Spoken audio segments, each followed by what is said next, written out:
So for me, the role of standardization, both to address risk and climate concerns, for example, is fundamental in our ability to attract greater blended finance in a lot of the transactions that we're trying to develop. Because if you think about the standardization and what is involved in there and the various criteria around governance, health and safety, social, climate resilience, all of those add up to a setting that provides comfort to potential investors. And so for me, I see two key positive outcomes. It sends a signal to a private investor who's looking to come in to acquire, to come in as a JV partner, but to come in as a new entry into a market, that this project has achieved a certain certification or meets certain minimum standards and beyond, obviously, minimum standards. So the ability to attract new investors into the mix, including for expansions, which is for me quite exciting on projects that we are already involved in. But the second one is the ability to have a positive impact on pricing. And they are twofold, not just on the ability to raise funding at potentially cheaper levels, but equally, if you're looking to exit an asset in a region like Sub-Saharan Africa, the ability to attract investors at a much more interesting cost that would have otherwise been provided, because you've essentially de-risked a lot of the areas that people would be concerned about.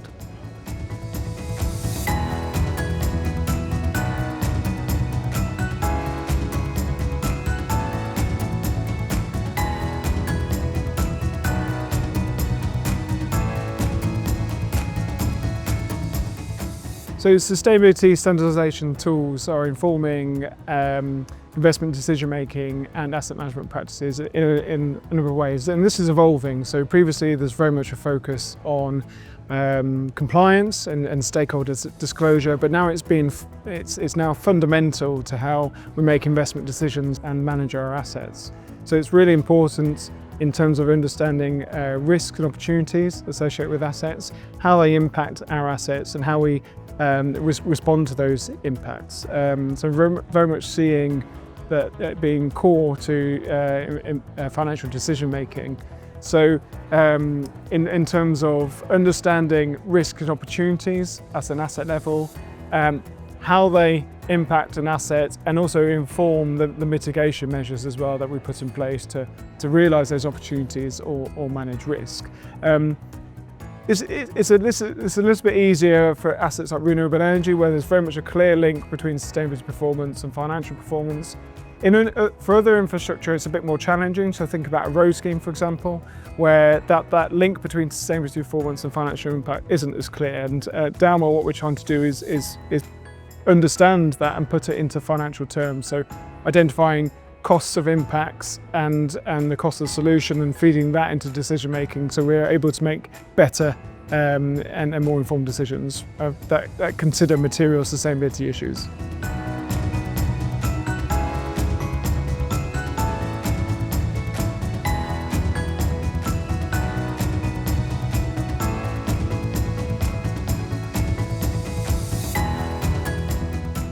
Standardizing infrastructure projects does unlock faster adoption and can help with creating innovation, because at the moment it is very fragmented for investors.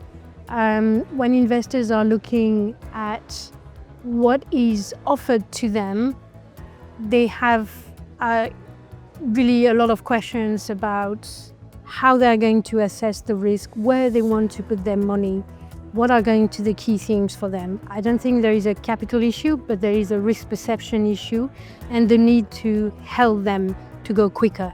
So if you do standardize models, if you do create structures, whether standardized blended finance models, fixed income bonds, which will help building, for instance, resilience into the KPIs that they are looking for, making very clear for them what type of returns they can expect from a project, and also what are the impact outcomes, they definitely are going to find it much easier for them to invest in.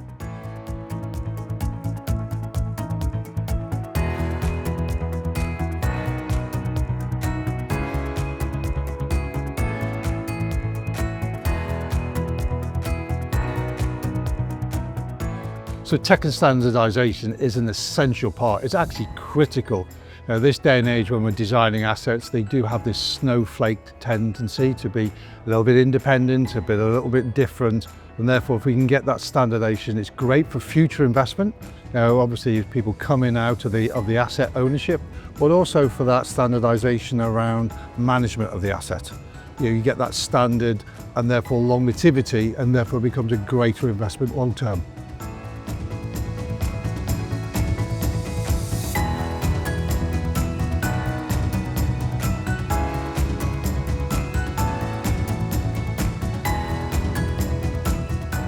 Digital twins and infrastructure technology can play such a fantastic role in accelerating the transition and helping to secure much needed investment into sustainable and resilient infrastructure projects.